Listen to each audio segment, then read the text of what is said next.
Insert introduction music here. Insert introduction music here. Man, I've got to do something about this. Introduction music here. Introduction Something has got to pop out here. right at the top of the show. Music. What to do. Welcome to From the Music Store. I'm Jason from Waterview Music in Barnegat, New Jersey, and I'm joined by my good friend, Jeremy. This is our first episode, and today we're going to be talking about musical themes in movies, on TV, and on recorded albums. Hopefully, by the end of this show, we will have enough information to compose from scratch our own show intro theme. Ideally, something instantaneously recognizable as the herald of this show. Something like...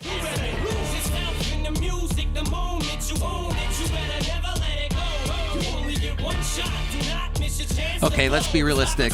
I doubt very much we're going to get the clearance for permanent use of this track. But it does sum up what this and future episodes will be like.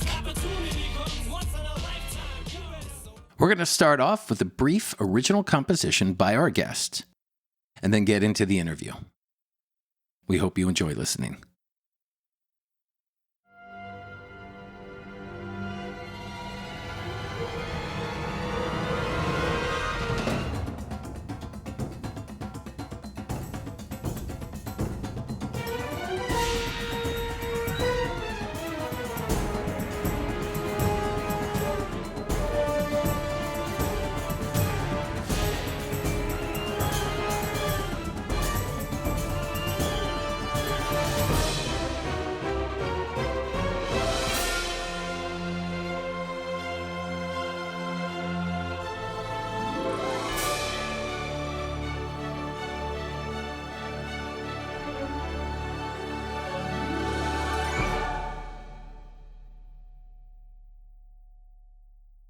All right, we're here from the music store. We got Jeremy, Jason, and our special guest, Mr. John Angier, Emmy Award winning composer, musician extraordinaire.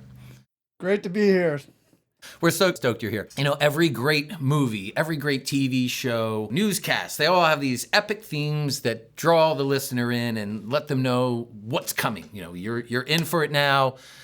You were in the bathroom, you were pouring a drink, get your butt on the couch or put your headphones on. So I figured you'd probably be a good person to have on. We just heard a really pretty amazing theme composed by yourself. Maybe you could tell us a little bit about that, and then talk about what makes a great theme and point us in the right direction so maybe we can come up with one. I don't know. Well, that theme was from the TV show Bubble Guppies, and it was the jungle chase theme. So basically it was somewhat of an underscore piece for when these little bubble guppies are being chased by some sort of monster in the jungle.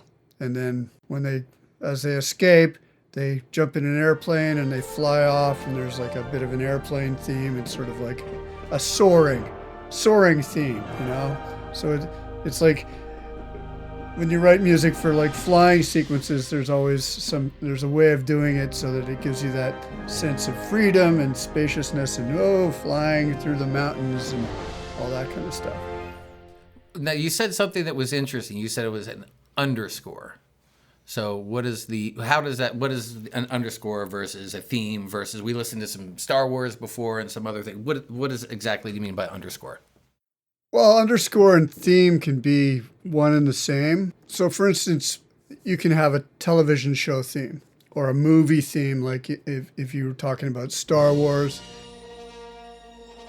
The Star Wars theme is by John Williams, one of the most famous themes of all time, as is the Indiana Jones theme and all those big heroic themes at the beginning of those movies. Basically, is a musical way of identifying not only a character, but the adventure that you're about to undertake. You know, so if it's a theme, if it's a theme about, if it's going to be an action movie or a science fiction movie or a ghost story, the theme would sort of hint to what kind of ride you're going to go on when you watch this film. Or if it's a television show like Seinfeld, for instance, it's kind of like the Seinfeld theme, which is very goofy. It's got that DX7 bass and all that, you know, and it's got that sort of and it sort of implies that it's going to be kind of a goofy television show, like a sitcom, you know. So it sort of sets you up for what you're about to experience. Are you privy to a script before you create the theme, or are you just looking at an image sometimes, like the airplane scene you described? That do you just see an image of an airplane and you go, I don't know anything about the characters, but I know I can see this. They're going on an action adventure, and now they're in an airplane, and that's how you just start to compose? Well, for that particular cue, the jungle chase and escape, I think it was called, I had the final edited Bubble Guppies picture. So basically, they sent me that, and they said, you know, it's pretty obvious what's going on here. These little Bubble Guppies are being chased by a whatever it was, creature in the jungle, and it has to be kind of scary, but it's a preschool kids show, so it can't be too scary. And then once they escape, we're going to have sort of a tension and relief situation. So I visually saw what was going on, and then I sort of timed it out, and I came up with, you know, I came up with this big percussion thing, which sort of implied the jungle setting. And then on top of that, I wrote sort of an orchestral treatment with piccolos trilling and kind of like a lot of strings going, you know. And so it was scored to picture, and the melody implied sort of scariness and tension and action and adventure, you know, into the soaring theme when they flew off in the airplane and we were soaring, you know, like that. Is that a term that gets used all the time, scoring to picture? So if you have just picture, you'll say, well, we're scoring to picture, and if maybe you have more insight into a particular character, that'll give you more direction on how you're going to compose? Yes, yeah. So, you know, generally when you write, there's a couple of ways. Using a theme can mean that you're writing a theme for an entire television show that would sort of, you're trying to come up with the vibe of the show as a general kind of thing, like the Seinfeld theme. It's kind of a goofy theme, and the show's kind of goofy. And Jason and I were talking about the ER theme, which was that television show about emergency room back in the 1990s, I guess. And that was sort of a very sort of a actiony kind of, but techie sort of thing. The Star Wars is like a big adventure. It's like a, you know, like a big orchestral adventure piece. But then within that theme, then you get asked to write character themes, which identify certain characters. So that's when you would talk to the director about what is this character about? What are the complexities? Is this guy, is he a soft, like a sad person generally, or is it, or is he kind of a bold person, or, you know, what kind of music defines this guy, or this woman, or this girl, or this little boy? Do you think, you had mentioned, I think, John Williams, and let's go back to like Indiana Jones for a minute. Do you think that theme, is that theme the indie theme? Is it him, or does that theme say adventure, and the movie is going to take you for an adventure? So how do you separate the theme between, okay, it's an identifiable theme with the character versus this universe or world that the movie is putting you in? Well, I think that theme, which is da da da ba da da da, right? That theme is kind of Indiana Jones's heroic theme. You know, I haven't seen the movie in a long time, but if we're just talking about that theme, it's sort of, that has dual purpose. I think it sort of encompasses the whole adventure and the exotic nature of all the places he's going to go, and all the, you know, his bold kind of brazen daredevil-y character. So how far do you how much direction do you get on either a particular scene, or are you given some kind of direction? So in the case of Indiana Jones, bum ba dum ba bum ba da. Well, there's scenes in the movie where he's met with some kind of it's an unresolved matter. It's going to be resolved later, and he has to think about it. And so it goes bum ba dum ba bum ba da, and then there's be some kind of deceptive cadence. Is that something that you're given direction on? Like, hey, we need moments when it's exciting, it's him, but now he's faced with something that he might not be able to handle, and he'll resolve it later, and you can kind of see it written on his face. Do they just pick and choose when they're going to use that? Like maybe it's half the theme, and then it kind of goes into a deceptive cadence, and then you just give him a stock, here it is, here's that thing when he's puzzled or troubled, or do you is it more scene by scene based for you? Not that you wrote the indie thing, but like when you're doing that same similar thing.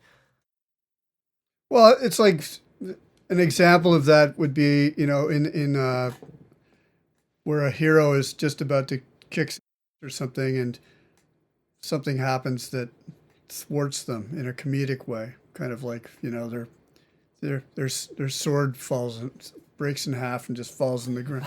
Right. That's the slide whistle. Whee! Yeah, right.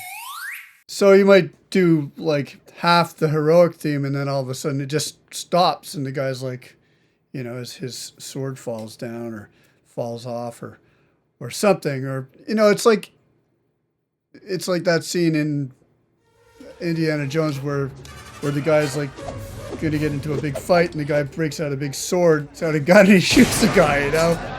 That sort of thing. So you might want to, you might get asked to pivot from a sort of a heroic moment musically to a kind of a comedic moment, depending on the director, or you might be asked just to stop the music entirely, and that lack of music will speak for itself.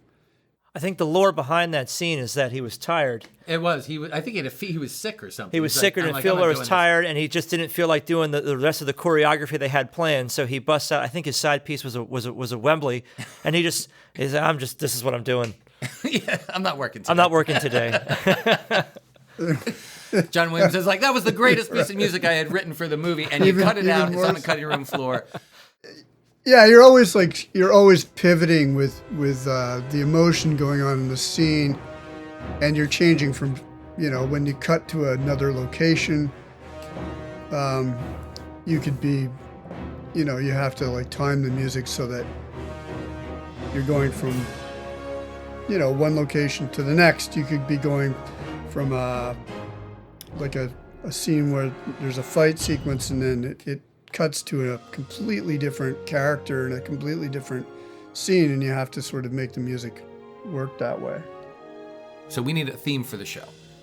Would you advise, okay, we're different people, we're different personalities, should I come up with my theme and he comes up with his theme, and then we find a way to squish them together, and it's like, oh, well, that's the show, because you have two characters and you've taken their character themes and mushed it into one big musical theme? Well, it's like The Odd Couple. I mean, I think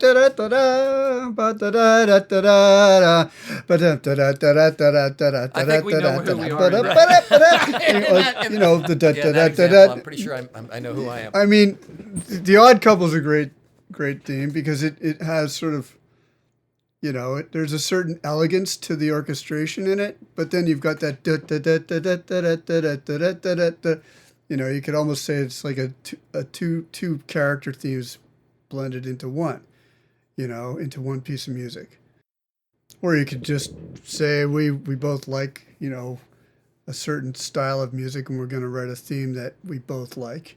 I mean, you guys are the guys who have to have the theme. You're musicians, so I mean, I guess you're going to write your own theme. So I look forward to hearing what that turns out to be. There's a lot of, discussion in production meetings about, what we want this theme to say. Composers end up doing a lot of revisions and a lot of different versions of it, in different styles, until finally someone says, okay, this number 12.6 is the way to go. How much of that process is just the simple melody versus, like, do they want to hear the melodic hook, if we were talking like pop music, of the theme? Or are they like, well, John, you didn't put like the bassoons and the clarinets on it, so I can't possibly know what the theme's going to sound like? Well, these days, because of our computers and technology, basically a composer is expected to provide, producers or directors with fully fleshed out, orchestrated, realized pieces of music. Back in the day, a composer would sit at the piano and play a melody on the piano and just, do a piano version of it before they signed off on it, and then it would be orchestrated, and then it would go to the studio orchestra where they would perform it in all of its massive orchestral glory, or they would do it with a jazz band or whatever orchestration was called for. But it was usually done at the piano that way. But now it's like, to answer your question, you don't usually just say, it's going to go like this, because just singing a melody to a director is not going to cut it anymore. You got to really flesh it out. And that's actually a good segue, because the one thing that the technology does, and that you do in particular, that's really amazing, is that he has a piece on one of the pieces on his demo reel where he actually cuts back and forth between all of the computer orchestra MIDI stuff that he did, and then an actual orchestra. Was the Seattle Symphony? What orchestra? Yeah, the Seattle Symphony. Yeah, and it was like what you really had to lean in. And I had actually listened to it, getting ready to do this show, and I think I'm pretty observant about that kind of stuff, and I'd never even heard it. And then he pointed it out, and I was like, oh man, you're right. It's literally within the piece. It's bouncing back and forth between virtual orchestra and a real one, which was pretty incredible. And that's one of the things that John does that just it blows my mind how in that technology in the hands of like a skilled craftsman is literally indistinguishable. Mm. That's kind of like a long-winded compliment. Oh, thank you. Yeah, I mean, always great to have a real one, but it's very expensive to hire 60 to 80 people at $300 or $400 per person per 3-hour session. I mean, for union, that's like probably even less than what it is now. So you can rack up a lot of money very quickly. I may be totally making this up, but ages ago, did you use like an orchestra overseas, like, I don't want to say like Hungary or something like that? Did you? Yeah, in Czechoslovakia and Prague. Oh, Prague, right. It's a very Prague is a popular spot for people to go to do records. I just did a record. There's a pop singer called Jackie Evancho, who was, I guess she won America's Got Talent, and she was being produced by David Foster. Anyway, she did a record, and she did a record a couple of years ago, and I did all of the string arrangements for it. And I did some of the work I did on my studio. I did the woodwinds here with samples. But then we hired string players, and we did it on a Zoom in Prague. It was freaking stressful to watch it all. Because if there's wrong notes, and there were, like the copyist made a couple of mistakes, and then you're like, well, that's not what I wrote. And you've got a Czechoslovakian conductor, and he doesn't speak English, and he's going, what is this? Mistake in the score. And you're like, it was a nightmare. But anyway, we figured it out, and we fixed the wrong notes, but it was stressful. But yeah, I used Prague for Jackie Evancho. I've used Prague for, I did a Dionne Warwick record. I did orchestrations and arranging for her. And we used the Prague Symphony, I think it was. And that was a cool record. It came out really nice. It was a jazz record. So yeah, and I think I did some Joss Stone. Yeah, I did some Joss Stone stuff like strings for a couple of records that were recorded there too. That's actually it's just kind of like a good pivot point. So one thing we didn't do was sort of go through everything that you've worked on. We sort of started out focusing on, okay, it's thematic music, it's film, it's television. So why don't you give us the quick rundown on, work that you do, some of the projects that you've worked on that were, more memorable than others. Give everybody a little bit of background about you and composing and arranging skills. Oh, okay. Well, I come from I started out classical piano as a kid, and then I moved into rock music as a teenager. And then for lack of anything else that I could do, college-wise, I ended up going to music school up in Canada. And then I came to the States to do a degree in music education. And then I came to New York to do a degree in music technology, a master's degree. That's where I met Jason. And Jason and I were in a band together, if not a couple of bands, doing rock music. And I started doing film scoring work. And I got into that, doing student films at NYU. And then I got a break doing one cue from the first Pokemon movie, where the composer Ralph Schuckett, who died a couple of years ago, unfortunately, he hired me to do one cue for that movie. And then I didn't hear from them for 2 years or 3 years, and then they came up with another Pokemon movie, and I did 2 cues, and then they hired me to do TV shows after that. And that's how I got into it. And while I was doing that TV work and some student films and some independent low-budget features, I was also working for a producer, a couple of record companies doing arranging work for, I did like Donny Osmond, Joss Stone, all kinds of people like that, and Dionne Warwick, and Didn't you have Paula Abdul in the apartment one time? I did have Paula Abdul in the apartment once, yes. I was going to do a musical with her. She was going to redo Sweet Charity. Oh, wow. And we did a bunch of arrangements in Paula Abdul's style. There's quite a lot of famous people who came into that apartment, actually. Idina Menzel from Wicked. Oh, was she there? Wow. I didn't know that. She was there. I recorded her doing the Wicked, the commercial that still runs. And I recorded Kristen Chenoweth there. Stephen Schwartz, composer of Wicked, who I still work with. He's coming here tomorrow, actually. He came to that apartment all the time.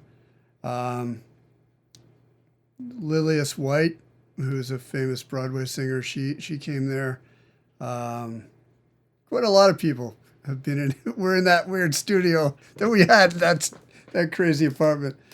Yeah, but Paula Abdul was the most famous. I think we had a rat in that apartment that was so big you should have paid rent. Yeah, we did. Finally moved up from there a bit, which is good. Now the rats are out in the street. No, they're the ones that you're doing business with, right? It's the entertainment. Knocking on the door. Yeah, those guys too. Yeah, the studio rats. Anyway, so I made a lot of, I do a lot of different things to make a living. Not only composing music, but I arrange music and do recording work, and I do like music preparation work, which is basically preparing music for Broadway shows to go, the rudimentary preparation of songs to go to orchestrators and arrangers in Hollywood and stuff like that. So, and I do demos and demo orchestrations for Stephen Schwartz and other people. Jack of all trades. And we're looking behind you. It looks like you got a couple of Emmys sitting up there in the back. What's going on back there? Well, I have like four Emmys and 3 of them are smaller Emmys. They're from the Northwest Regional Emmy Awards. And I got those for working for a newspaper called The Oregonian, and they were doing documentaries. Oh. And so I did 3 documentaries that won 3 Emmy Awards. And the bigger Emmy Award is for music composition for Bubble Guppies,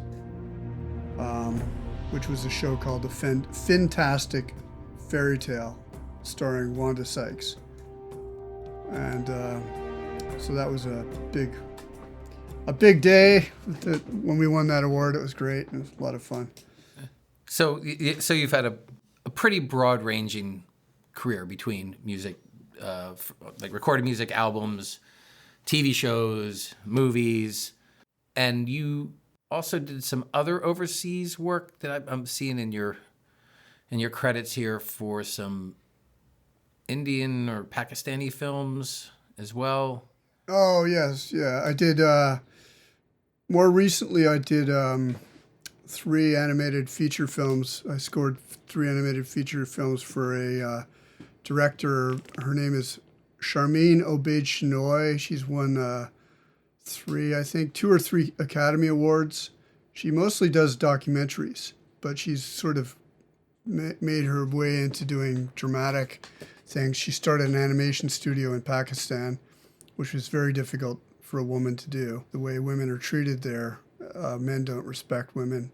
And today is International Women's Day, so maybe it's a good thing to talk about. We are getting to the end of our terrestrial radio time, but Okay. we're gonna keep this conversation going. We've got from themusicstore.com. We'll link out to like our non-beeped out podcasts. More music as it comes up, more conversations, a little bit more of John here. We're going to get to that. Check out the website. In the meantime, John, for our folks on the radio, driving in the car, thanks for coming on. You're going to come back because we're going to give you some samples of our themes. Oh, right. Yeah. We're going to put them together. There probably won't be anything cohesive. It'll just be two completely separate pieces of music. And we go, hey, John, we need advice. And you go, this is 2 separate pieces of music. I go, that's why we're talking to you. I will be playing the timpani. He will be playing a mandolin. Right. We're going to make it work. Anyway, John, thank you. Anybody wants to learn more about John Angier, music.com, JohnAngier, music.com. And thanks, everybody, for listening to the debut show of From the Music Store. And we'll see you guys next week, Sunday, 6 p.m.